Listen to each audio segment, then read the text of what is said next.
சென்னை, செங்கல்பட்டு, தஞ்சை உள்ளிட்ட பல்வேறு மாவட்டங்களில் அதிகாலை முதலே மிதமானது முதல் கனமழை பெய்து வருகிறது.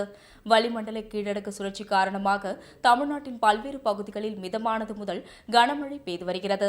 இதன் காரணமாக கோடை வெப்பம் தணிந்து சில பகுதிகளில் குளிர்ச்சியான சூழல் நிலவி வருகிறது. குறிப்பாக மேற்கு தொடர்ச்சி மலையை ஒட்டிய மாவட்டங்களில் நல்ல மழை பெய்து வருகிறது. சென்னையிலும் அவ்வப்போது மழை பெய்து வருகிறது.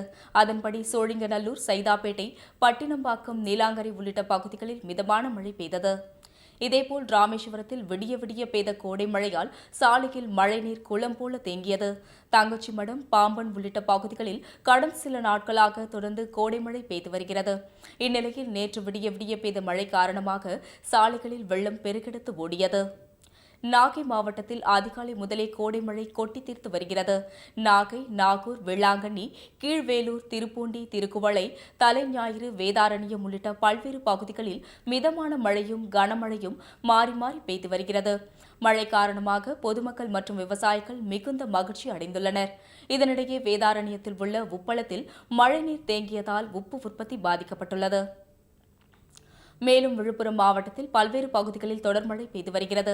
இந்நிலையில் மரக்காணம், கடற்கரையோர கழிமுக பகுதிகளில் உள்ள உப்பளங்களில் மழைநீர் புகுந்ததால் உப்பு உற்பத்தி கடுமையாக பாதிக்கப்பட்டுள்ளது. திருவள்ளூர் மாவட்டம் பொன்னேரியில் இரவு சுமார் 1 மணி நேரம் மிதமான மழை பெய்தது. இதன் காரணமாக அப்பகுதியில் கடந்த சில நாட்களாக நிலவி வந்த கடும் வெப்பநிலை தணிந்து குளிர்ச்சியான சூழல் ஏற்பட்டுள்ளது. இதனால் பொதுமக்கள் மற்றும் விவசாயிகள் மகிழ்ச்சி அடைந்துள்ளனர்.